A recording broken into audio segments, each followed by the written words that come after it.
Part 1, The First Envelope. I was sweeping out the last drawer in my mother's house when I found it.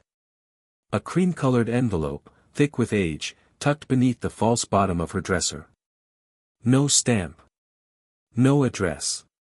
Just my name, written in her handwriting, the same delicate loops she used when signing birthday cards. I didn't open it right away. The sun was falling across the floor in long, soft lines, and there was dust in the air, like the house had held its breath all these years. It had been 3 weeks since the funeral. I hadn't cried. Not once. Not during the service. Not even when I lowered her urn into the soil of the old family plot beside my father.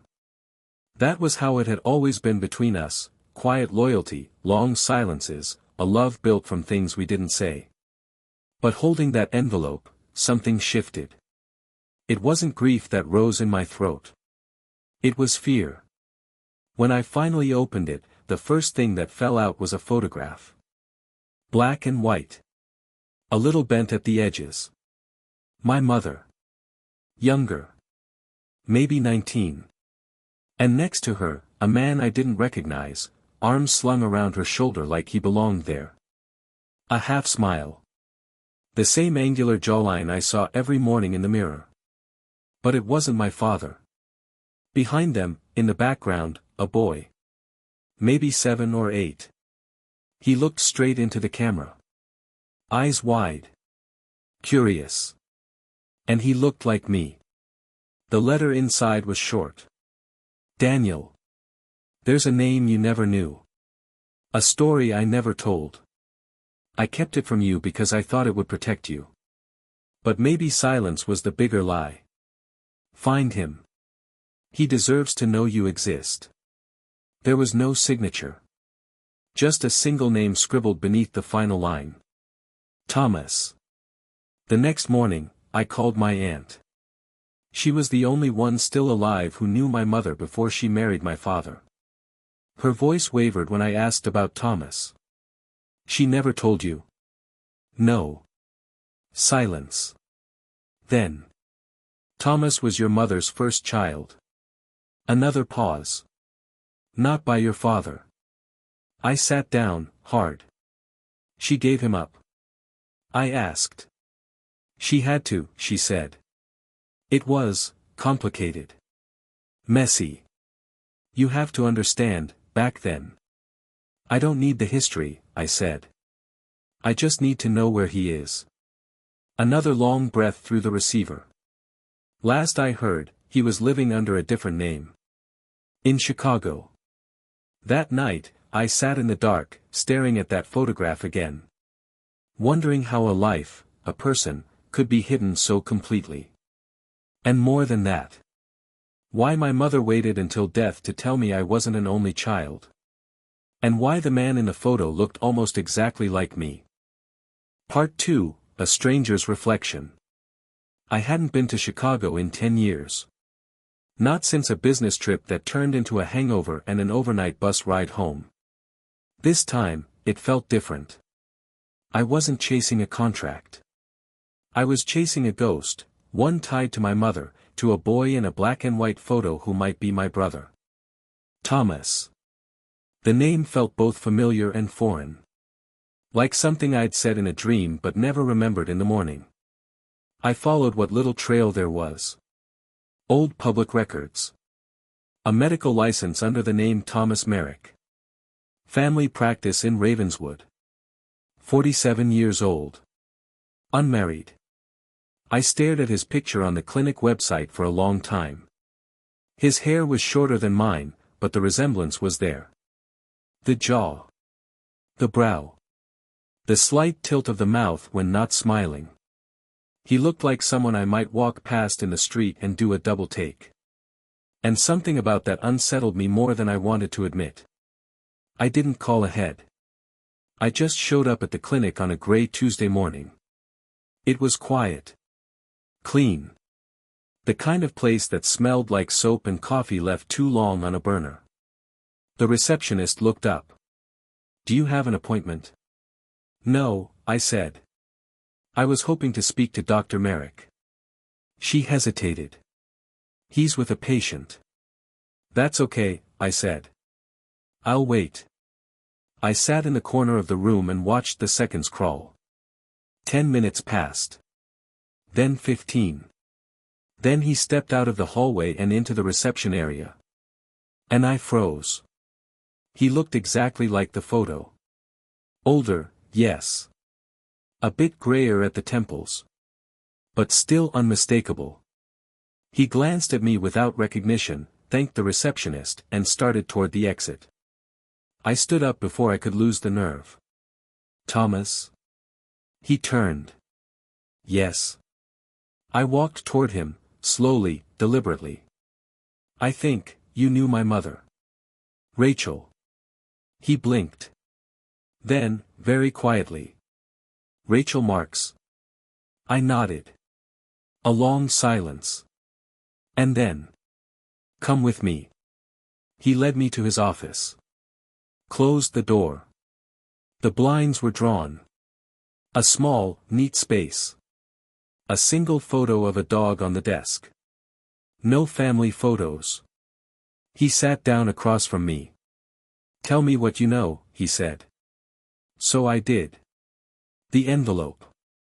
The letter. The photo. The name. I watched his expression shift. Not dramatically, just enough to know he wasn't surprised. She never told you, he asked. No. He leaned back. Eyes distant. I always wondered if she would. You're my brother, I said. He didn't respond right away. Then he said, half. Technically. But still, I said. You knew about me. I knew she had another son later. I didn't know your name until now. I stared at him. How do you just go on, knowing you've got someone out there? He looked down at his hands. I didn't go on.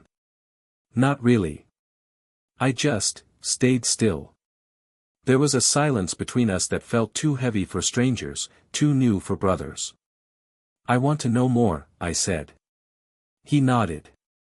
So do I. I pulled out the photo. Laid it between us. He smiled faintly.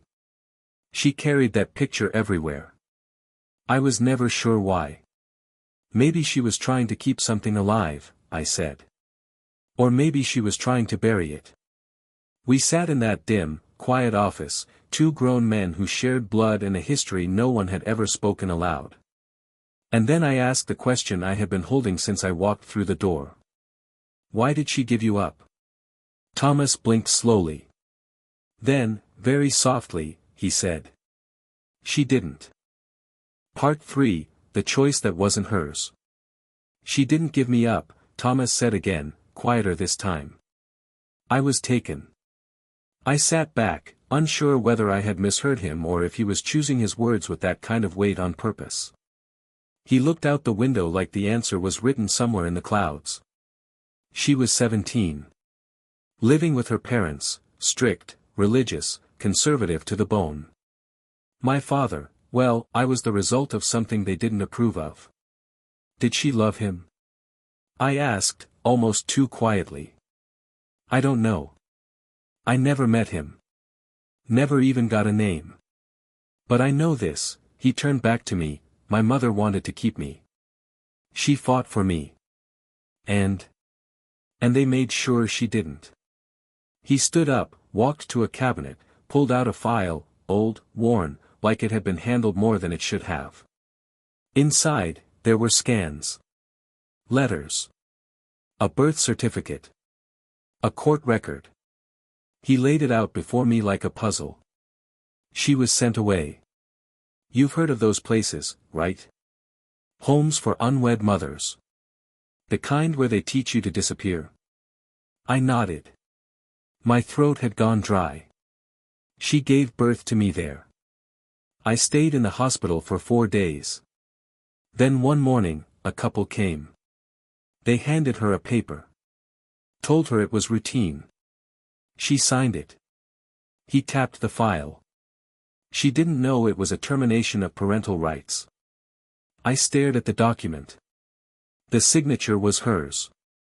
I knew that handwriting. So did he. She tried to find me, Thomas said.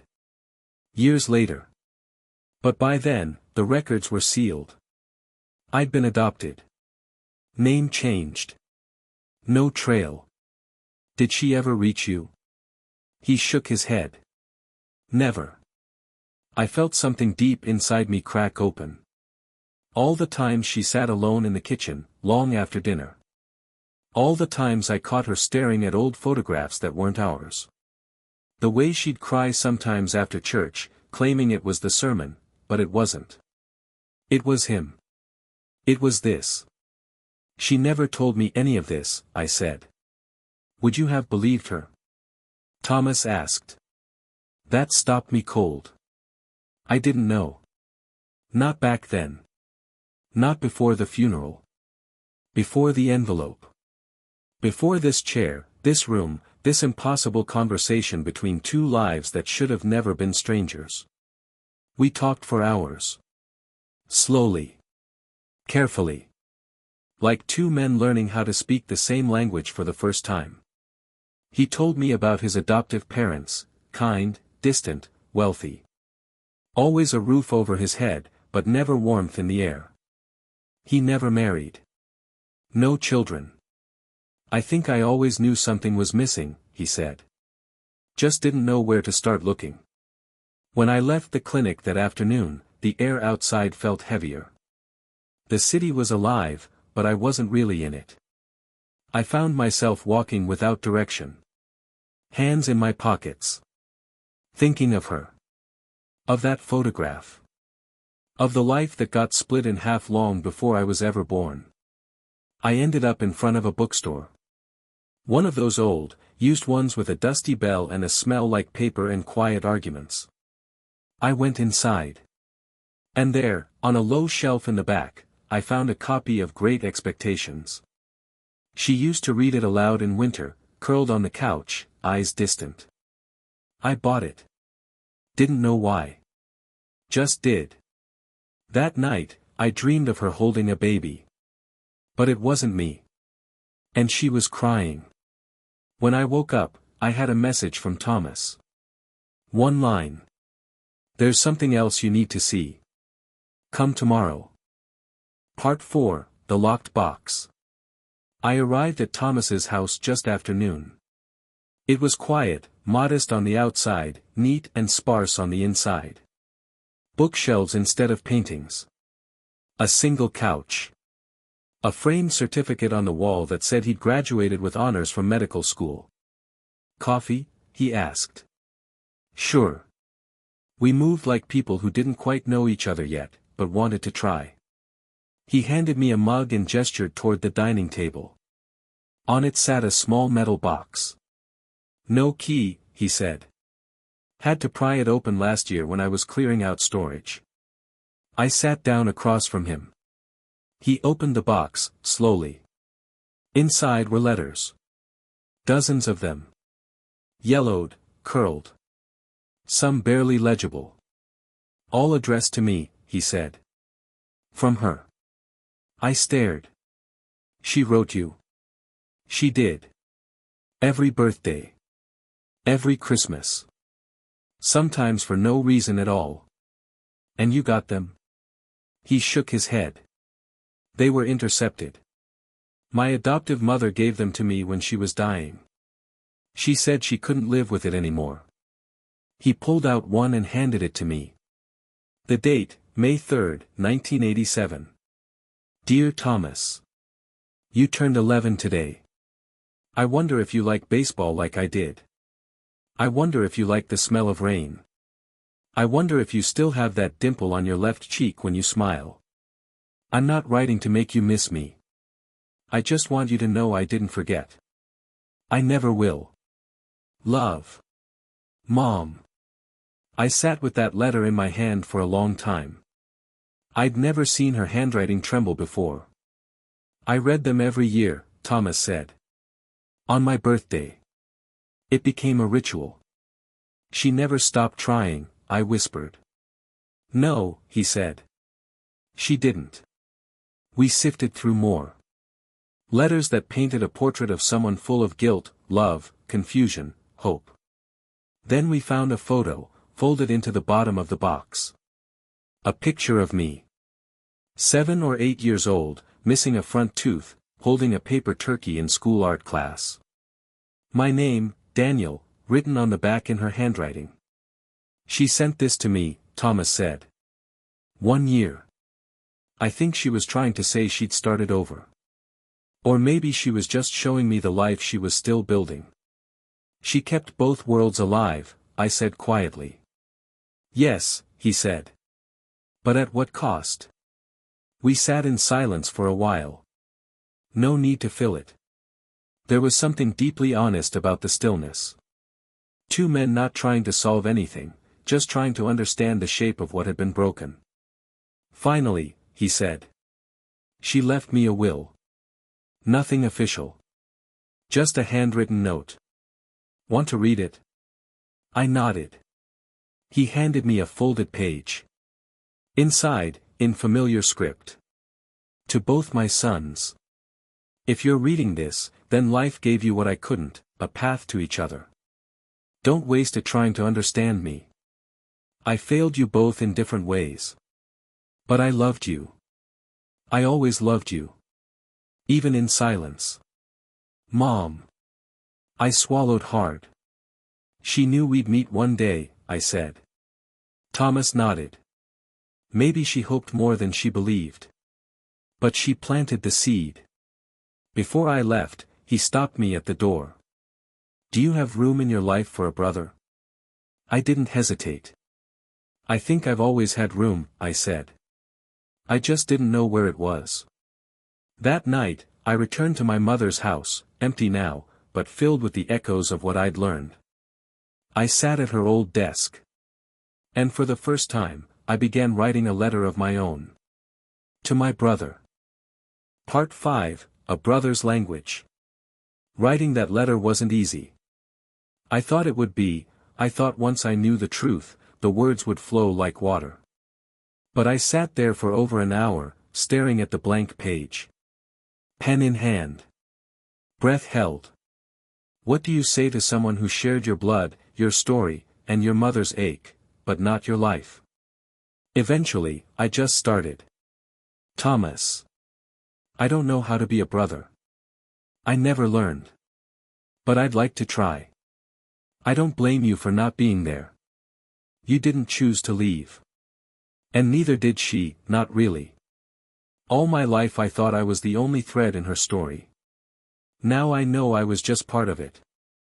A good part, I hope. She loved you. I can see that now. And I'm beginning to understand the kind of grief that's quiet, the kind that hides behind normal days, and ordinary dinners, and the way she used to touch my hair when she thought I was asleep. I think she missed you every single day. Let's not miss each other anymore. Daniel. I folded the letter. Put it in an envelope. Didn't seal it. I'd give it to him myself. We started meeting once a week. Coffee. A park bench. Sometimes a long walk through the city with no real destination. The conversations were slow at first. Careful. As if neither of us wanted to push too hard, to risk waking the pain we both still carried. But over time, the silences between us changed. They stopped being barriers and started feeling like breathing space. He told me about the dog he lost 5 years ago, a retriever named Elko who had followed him everywhere. I told him about my divorce. The quiet fights. The night I walked out and never went back. He didn't judge. He just listened. Like a brother does. One day, I brought him a box of our mother's old things. Mostly letters and books. A few photos. An old wool scarf she never wore but never gave away. He took it in gently, the way you hold something you didn't know you needed. She had good taste, he said, flipping through the dog-eared paperbacks. She hated endings, I replied. Used to stop reading a book 5 pages before the end. Said if she didn't finish it, it could still surprise her. He smiled. That's her, isn't it? And for the first time, it hit me. We were talking about our mother. A few days later, I got a call from Thomas. There was a pause in his voice I hadn't heard before. I think I found him, he said. Who? My father. He'd been searching quietly, combing through hospital records, DNA registries, even speaking to a retired social worker who remembered his adoption. I didn't want to involve you until I was sure. And now? There's a man. In Minnesota. I matched with his daughter through a DNA site. She messaged me. What do you want to do? I don't know, he said. But if he's alive. I want to see him. I want to ask him why he left. Or why he didn't try. You want me to come with you? There was a long pause. And then. Yeah.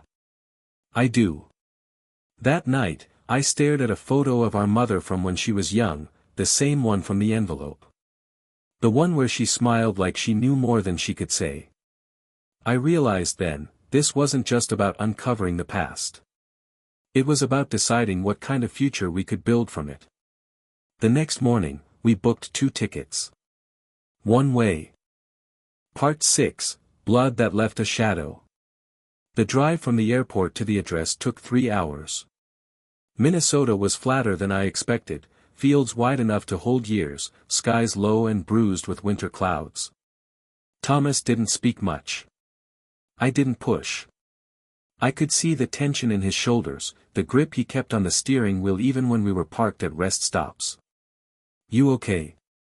I asked at one point. I don't know what I want him to say, he replied. But I know I'd regret it if I didn't ask. I nodded. Some wounds don't ask to be healed. They just want to be seen. We arrived outside a modest, 1-story house. Peeling paint. A porch swing.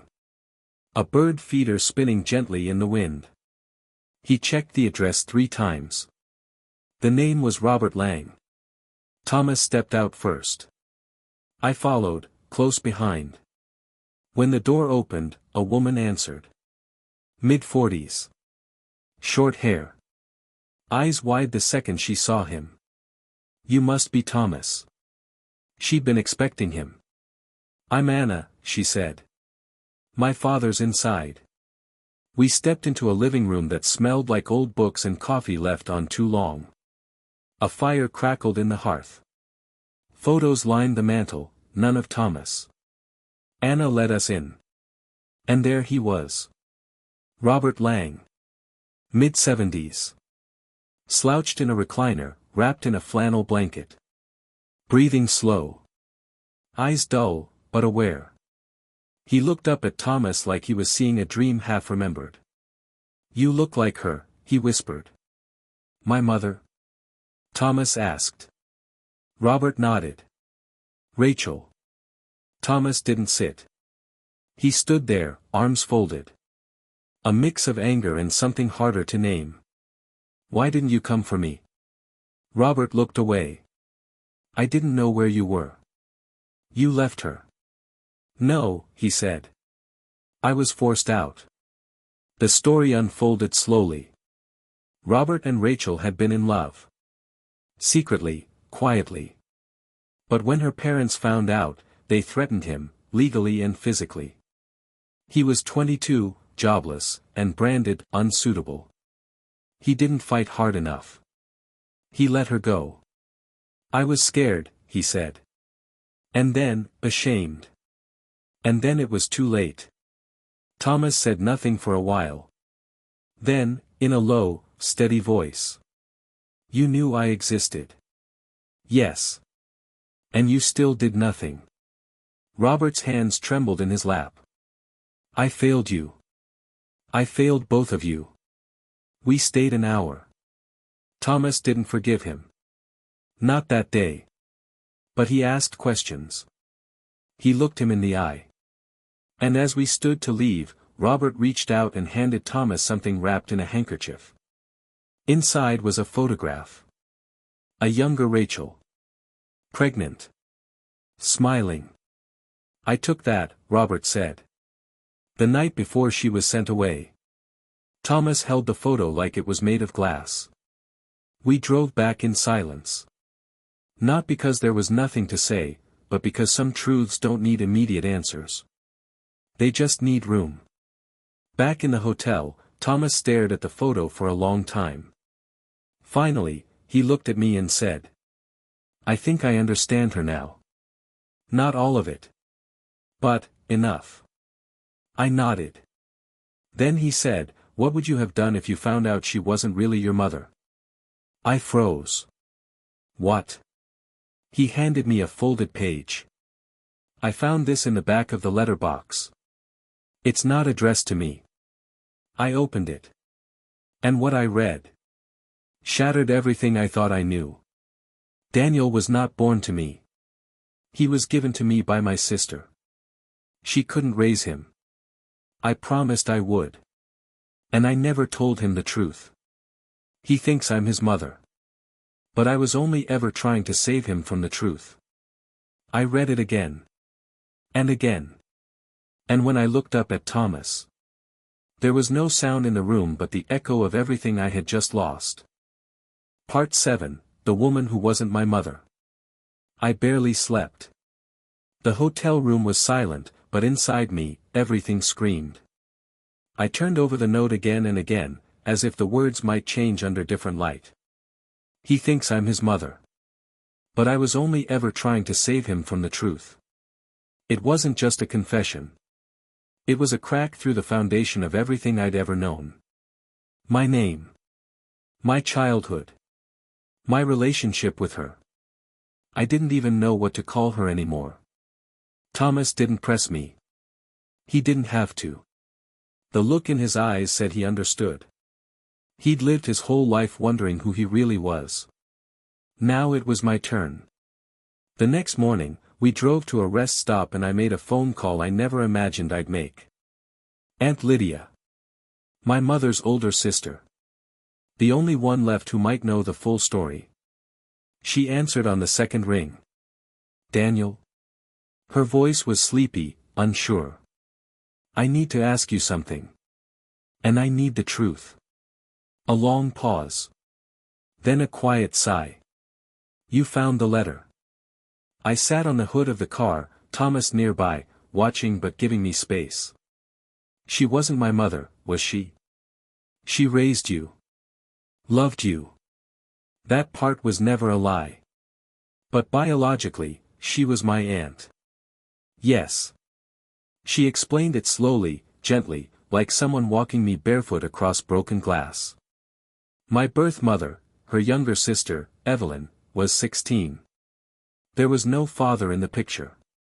Just fear, shame, and a decision made behind closed doors. Rachel stepped in, Aunt Lydia said. "She always did. She said she would raise you as her own. And she did. God, Daniel, she did. Why didn't she ever tell me?" "She tried. She wrote you letters. Tore most of them up. Said there was never a right time. But I think she always hoped you'd find your way to it." My voice cracked. "And Evelyn? She died. A car accident. When you were 4. You wouldn't remember. Rachel never recovered. You were her last tie to Evelyn. So she held on even tighter." I stared out at the road. It stretched endlessly west, but I had no idea where it went. "Thank you," I said. And I hung up. Thomas didn't ask what she said. I handed him the phone. He just nodded. We drove back in silence. A different kind than before. Not empty. Just heavy. Back home, I walked into my childhood house and it felt like stepping into someone else's dream. The walls were the same. The furniture hadn't moved. But everything had shifted. I went into her bedroom. Opened the top drawer. Found one last envelope with my name on it. Not hidden. Not sealed. Just waiting. "Daniel. If you found this, then the truth is already unraveling. I didn't tell you to hurt you. I told you because love, when it's real, can hold secrets and still survive. I never regretted taking you in. Not for a second. You were my light. My purpose. My forgiveness. If this changes how you see me, I understand. But if somewhere inside you, you still feel like my son, then I've done what I came to do. I love you. Mom, if you'll let me still be. I cried for the first time in years. Not because I had lost a mother. But because I had finally found the truth about the woman who chose me. I called Thomas that night. I'm still your brother, I said. You always were, he answered. We made a plan to meet again the next weekend. No more searching. No more answers.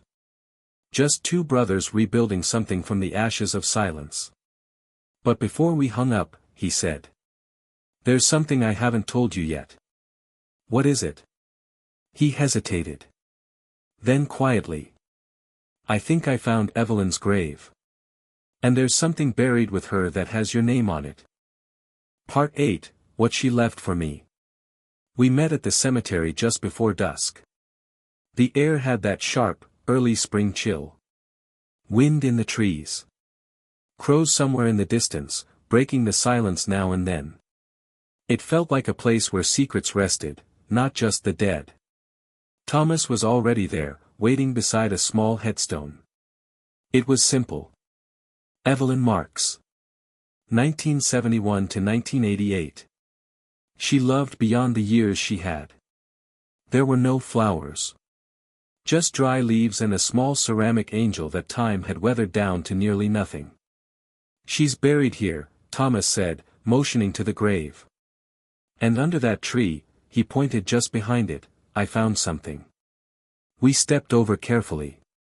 He knelt down by the base of a thick oak. Dug into the dirt with his hands. Slowly. Gently. Like someone uncovering more than just soil. Then he pulled out a tin box, the kind you'd hide childhood treasures in. He handed it to me. Your name's on the inside lid. I opened it. There was a small bundle of cloth, yellowed with time. Inside it, a hospital bracelet. Baby Boy Marks, 1984. Mother, Evelyn M. A photo. Faded but intact. A baby in her arms. Her face was young, tired, but she was smiling. Smiling like she knew that even if the world didn't want her to keep me, she would find a way to leave something behind. There was a note, barely more than a scrap of torn paper. Daniel. I'm sorry I can't be what you need. But maybe one day you'll come here. And you'll know I tried. I loved you. I hope you are safe. I hope you are loved. Mom. I sank to the ground beside Thomas and sat in the dirt. For a long time, I couldn't speak. Then finally, I whispered, she didn't abandon me. No, he said. She gave you to the only person she trusted. I ran my hand over the hospital bracelet, the photo, the note. These weren't just objects. They were proof. Proof that I wasn't just an accident. I was chosen. By Evelyn. By Rachel. By love, imperfect, complicated, but real. We buried the box again. Not to forget. To honor. Then we stood in silence, both of us facing that headstone, strangers once, now brothers stitched together by a shared inheritance of silence and survival. Back at my house, I sat at my mother's old desk. I pulled out one final envelope. Not to read. To write. Dear Evelyn. I found you. I found the truth, the love, the pain you left behind. I want you to know I turned out okay. I was raised by a woman who never stopped loving you. And now, I've found your son. My brother. We're going to be all right.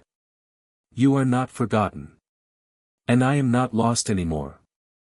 Your son. Daniel. I folded it.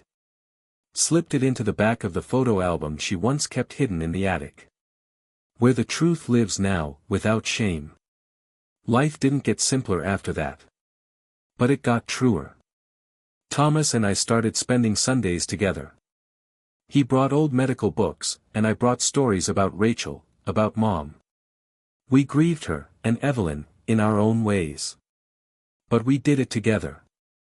And sometimes, when the air is still, when I walk past her old room or sit at the desk where it all began, I hear her voice. Not words. Not sentences. Just the echo of someone who loved beyond her limits. And who, in the end, gave me not just one mother. But a family that finally had a name.